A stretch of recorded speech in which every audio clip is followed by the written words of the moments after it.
Video میری نظر سے گزری، کافی پرانی ویڈیو تھی. آپ نے کہا کہ عبدالقادر جیلانی، شیخ عبدالقادر جیلانی کا ایک دھوبی فوت ہو گیا. منکر نکیر اس کے پاس آئے، اسے پوچھا من ربو کا، اس نے کہا میں غوث پاک کا دھوبی ہوں. اس سے پوچھا من دینو کا، تو اس نے پھر سوال ہر جو سوال کے جواب میں یہی کہا کہ میں غوث پاک کا دھوبی ہوں. تو حکم ہوا کہ اس کو جنت میں لے جاؤ. یہ واقعہ ٹھیک ہے؟ بہت ساری بات یہ ہوتی ہے، بہت ساری دفعہ آدھا کلپ جو ہے نا وہ سنا جاتا ہے، پورا نہیں. بنیادی طور پر یہ الزامی جواب کے طور پر میرا خطاب ہے، جو کہ آپ نے میں کہا اشرف علی تھانوی صاحب نے کہا. میں بطور الزام کے دیوبندی مکتبہ فکر کو میں یہ جواب دے رہا ہوں کہ ایک طرف تو آپ کہتے ہو کہ نبی کے چاہنے سے کچھ بھی نہیں ہوتا، نبی کچھ نہیں کر سکتا، ولی کچھ نہیں کر سکتا.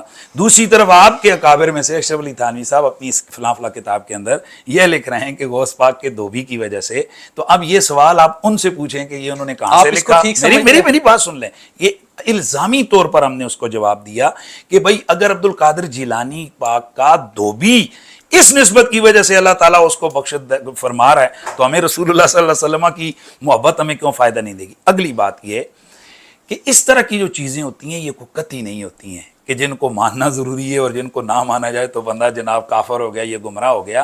یہ جسٹ ان کا تعلق ایک محبت اور عقیدت کے پیرائے میں، یہ اسی قبیل میں سے ہیں جس طرح ہماری بے شمار کتابوں کے اندر خوابوں کا ذکر ہے کہ فلاں بزرگ نے یہ خواب دیکھی کہ فلاں بندہ جنت کے باغات میں کھیل رہا ہے. اسے پوچھا گیا تو اس نے کہا میں فلاں عمل کرتا تھا، اس وجہ سے میں جنت میں آ گیا. تو اس کے پاس وہی ہے، یہ بھائی خواب ہی دیکھی ہے نا. تو اسی قبیل میں سے اس طرح کی چیزیں اگر ان کو کوئی نہیں بھی مانتا تو ٹھیک ہے، نہیں مانے. اگر کوئی اس کو اس عقیدت میں مان بھی لیتا ہے کہ یا اور اس کی تعویل بھی اشرف علی تھانوی صاحب نے آگے کی ہوئی ہے، وہ یہ کہ اس کے کہنے کا یہ مطلب تھا کہ جو خدا عبدالقادر جیلانی کا ہے وہ میرا ہے، جو رسول اس کا ہے وہ میرا ہے، جو عقیدہ اس کا ہے وہ میرا ہے، تو اس لیے وہ بخشا گیا. یہ نہیں کہ وہ اللہ اور نبی کے سوال کے جواب میں اس نے عبدالقادر جیلانی کا نام لیا تو بخشا گیا. یہ انہوں نے تعویل کی ہے، تو یہ ان کی کتاب کے حوالے سے میں نے بیان کیا. اچھا، آپ نے انجینئر محمد علی مرزا صاحب کے بارے میں کہا کہ وہ سب سے بڑا گمراہ ہے، گستاخ ہے، بد زبان ہے. لیکن ہم نے یہ دیکھا ہے کہ انجینئر صاحب جب بھی آپ کا نام لیتے ہیں وہ ساتھ حافظ اللہ تعالیٰ لگاتے ہیں. تو یہ اس کے بارے میں کیا؟ میں بھی آپ کے اس پروگرام میں کہتا ہوں کہ جناب انجینئر محمد علی مرزا صاحب حافظ اللہ وہ اکثر طور پر بکواس کرتے رہتے ہیں، وہ اکثر طور پر جھوٹ بولتے رہتے ہیں، وہ اکثر طور پر کس بیانی کرتے ہیں. یہ سیم وہی رویہ ہے کہ حافظ اللہ کہہ کر وہ جو آگے گالیاں ہمیں دی ہیں اس نے، جو کتا بلا وہ کہتا ہے، جو ہمیں لانتی کہتا ہے، جو بدبخت کہتا ہے، جو کہتا ہے کہ شیخ الحدیث کتوں کی طرح پھر رہے ہیں گلیوں میں، تو یہ آپ کو نظر نہیں آتا؟ میں آپ کو ایک نہیں دو نہیں ایسی سینکڑوں چیزیں ہم پہ در پہ آپ کو بتائیں گے کہ جو اس بندے کی گندی زبان، اور ایک تو ہے نا میرے لیے یا کسی اور کے لیے وہ گندی زبان ہے عبدالقادر جیلانی کے لیے، خواجہ معین الدین چشتی اجمیری کے لیے ایک ایسی چیز کتاب کے جو ہے ہی نہیں ہے ان کی، اس کو سامنے رکھ کر چشتی چاچا تیری تے چاچی گئی. یہ کیا رویہ ہے؟ یہ ایک مبلغ کا رویہ ہے. ہم جو کچھ کر رہے ہیں ری ایکشن میں کر رہے ہیں. ہم فرسٹ جو ہے نا ہمارا ایکشن نہیں ہے، ہم ری ایکشن میں یہ سارا کچھ کر رہے ہیں. اور یہ ہم اپنے اداروں کو یہ بتانا چاہتے ہیں کہ اس بندے کو آپ قانونی والے سے لگام دیں کہ یہ جو بدتمیزی بدبختیاں یہ جو پھیلا رہا ہے، مطلب دل کرے تو کسی کو دجال کہہ دے. تو اگر وہ عبدالقادر جیلانی جیسی ہستی کو جناب والا وہ ڈھونگیا اور کس قسم کی وہ باتیں کر رہا ہے، جن کے اوپر پورا عالم اسلام متفق ہے کہ وقت کے اللہ کے ولی تھے، صاحب کرامت بزرگ تھے، جو فقیہ تھے، محدث تھے، مفسر تھے، ان کے لیے اس کا اتنا گندا لہجہ ہے، تو میں اگر اس کے لیے یہ لہجہ اختیار کر لوں تو کون سی قیامت آ گئی ہے؟ اچھا، کیا مسلمان ہونے کے بعد 4 اماموں میں سے کسی ایک امام کی تقریر ضروری ہے؟ کیونکہ آج کے دور میں اگر فرض کریں کوئی شخص مسلمان ہوتا ہے، پہلے تو وہ اپنی پوری تحقیق کرے گا، اس کا بہت لمبا عرصہ لگے گا اس بات پہ کہ وہ اسلام کو قبول کرے. اس کے بعد وہ اس بات کو بھی ٹائم دے کہ چاروں جو امام ہیں ان کے الگ الگ ان کو اسٹڈی کرے اور بعد میں اس پہ فیصلہ کرے کہ میں نے کس امام کے ساتھ جانا ہے، یا وہ کسی کی تقلید نہ بھی کرے تو ٹھیک رہے گا. جی، بات یہ کہ آپ اگر بیمار ہوتے ہیں تو آپ جا کر اپنا علاج جو کروائیں گے تو کیا آپ کیا کرنے گے کہ بھائی آپ تمام طب کو پڑھیں گے اور خود جا کر آپ اپنا علاج کریں گے، یا آپ کے نزدیک ایک لائق فائق طبیب اور ڈاکٹر ہے، آپ سمجھتے ہیں کہ یار اس کو اس مرض کا بہتر پتہ ہے، آپ اس کے پاس چلے جائیں گے، ایسا ہی کریں گے.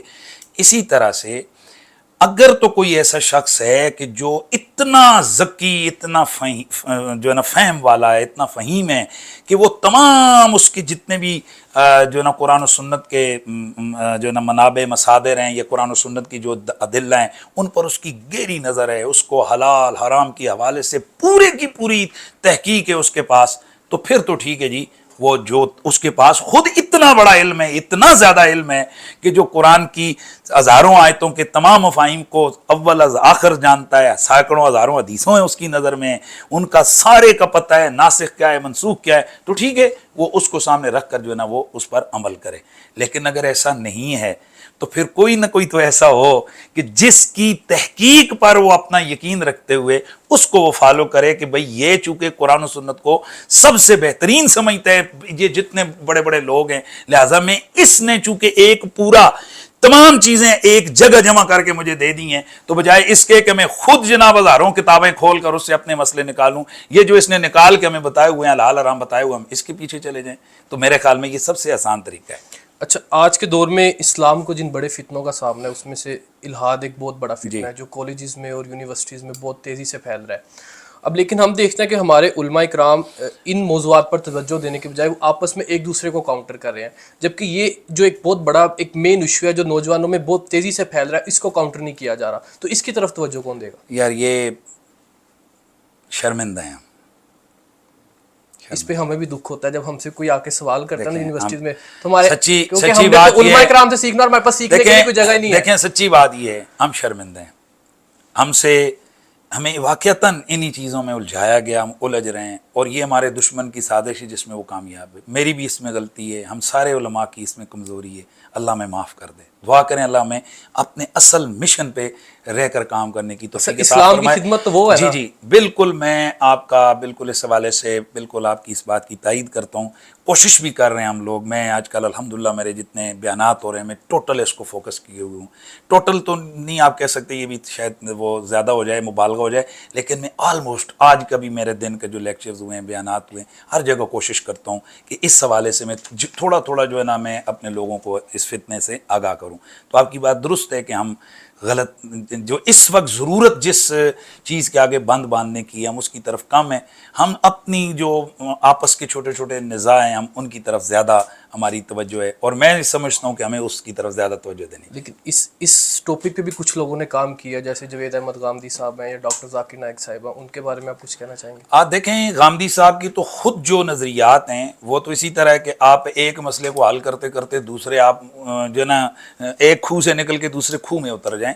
تو غامدی صاحب کی تو بہت ساری چیزیں ایسی ہیں کہ ہم سمجھتے ہیں کہ وہ الحاد کے خلاف کام نہیں کر رہے بلکہ الٹا الحاد کو جو نا وہ پیٹرول دے رہے ہیں. لیکن اگر مجھے الحاد کے خلاف کسی کوشچن کا جواب چاہیے تو میں اکثر ان جی دیکھیں اس کے علاوہ لوگ کام کر رہے ہیں. اپنا کیسر احمد راجہ صاحب جو ہے نا وہ کام کر رہے ہیں، ان کی ٹیم کام کر رہی ہے، میں ان کو لائک کرتا ہوں. اسی طرح اور جتنے بھی علماء اس حوالے سے کام کر رہے ہیں قطع نظر مسلک کے، یہ ایک اجتماعی کام ہے، اور اجتماعی کام کے حوالے سے جو بھی بندہ کام کرے ہم اس کو انجینئر صاحب نے بھی اس پہ کچھ کام کیا ہے. دیکھیں انجینئر صاحب تو خود الحاد کے حوالے سے ان کو لوگوں کا اصل ذہن کیا ہے، دین سے لوگ برگشتہ کب ہوتے ہیں کہ جب ان کی بحث خراب ہو. بحث کب خراب ہوگی کہ جو علماء جو دین کی طرف لا رہے ہیں، یہ کتنا سب سے پہلے یہ منع کرتا ہے کہ اپنے بچوں کو مدرسوں میں نہ لے کے جائیں. پتہ نہیں مجھے یہ افسوس ہو رہا ہے ان مولویوں پہ کہ جن مولویوں نے ان کے ساتھ زیادتی کی ہے، جس کی وجہ سے یہ اتنے ڈرے ہوئے ہیں کہ یہ مدارس کے حوالے سے جناب یہ اتنا غلط. میں یقین کریں آپ کے پروگرام میں یہ مذمت کر رہا ہوں، اس کو آپ نے ضرور یہ مذمت میری جانی ہے.